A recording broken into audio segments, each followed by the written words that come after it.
The sun dipped below the horizon, casting long, eerie shadows over the village of Sheohar Bihar. A hush fell over the community as dusk settled in. But this was not the peace of a normal evening. Fear, thick and heavy, clung to the air. Earlier that day, a discovery had shattered the quiet rhythm of village life. The body of 8-year-old Ravi Kumar had been found. Ravi had been missing for 3 agonizing days. His disappearance had sparked frantic searches, prayers whispered with increasing desperation. Hope, however, had slowly dwindled with each passing hour. The discovery of his body near a dilapidated temple on the village outskirts confirmed their worst fears, but nothing could have prepared them for the sight that awaited them. Ravi's small body was marred with injuries. The marks were not those of an accidental fall or an animal attack. They were precise, deliberate, ritualistic. A chill snaked down the spines of the villagers gathered at the scene. Whispers of black magic and human sacrifice began to circulate, each uttered word heavier than the last. The air grew colder, the shadows longer, as the community grappled with the horrifying reality unfolding before their eyes. This was not just a murder, this was something far more sinister. The villagers, once bound by the simple rhythms of rural life, now found themselves entangled in a web of fear and suspicion. The old tales of dark rituals and ancient curses, once dismissed as mere folklore, now seemed to echo with a chilling truth.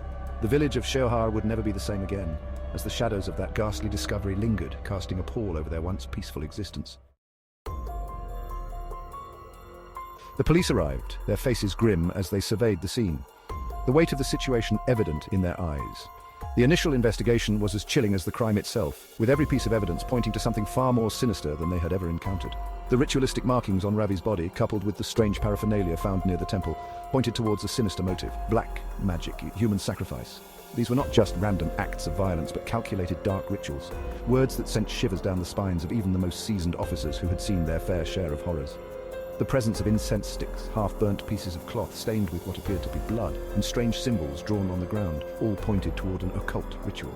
It was as if the scene was straight out of a nightmare. The temple, long abandoned and rumored to be haunted, added to the eerie atmosphere. Its crumbling walls and darkened corridors seemed to whisper secrets of their own.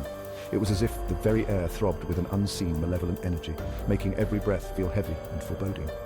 The villagers, with their deep-rooted beliefs and superstitions, were quick to point fingers. Their fear was palpable, and their whispers grew louder with each passing day.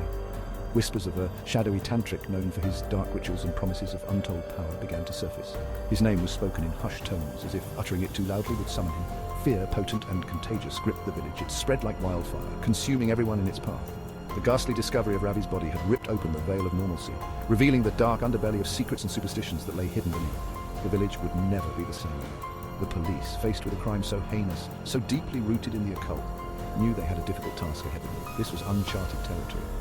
This was not just about catching a killer, it was about confronting the darkness that had taken root in their midst. This was about unraveling a web of dark beliefs and ancient practices that had claimed the life of an innocent child. The journey ahead would be long and fraught with danger, but they were determined to see it through. The quaint village of Sheohar, once a picture of rural tranquility, transformed into a hotbed of investigative activity. The serene landscape now buzzed with the urgency of uncovering a dark secret. Forensics teams meticulously combed the crime scene, searching for every shred of evidence that could lead them to the perpetrator of the ghastly act. Each piece of evidence, no matter how small, was scrutinized with the utmost care. Every footprint, every fiber, every whisper among the villagers held potential significance. The smallest clue could unravel the mystery that had gripped the village.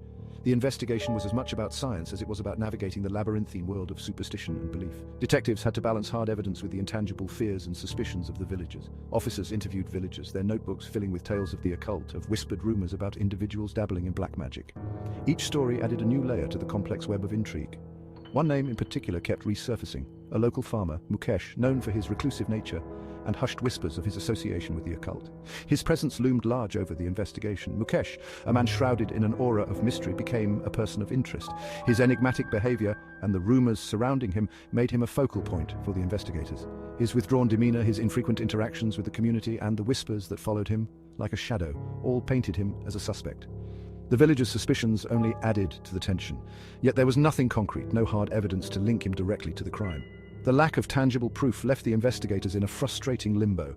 The investigation was at a standstill, a game of cat and mouse between investigators and a killer who seemed to vanish into thin air. The elusive nature of the suspect added to the growing sense of unease.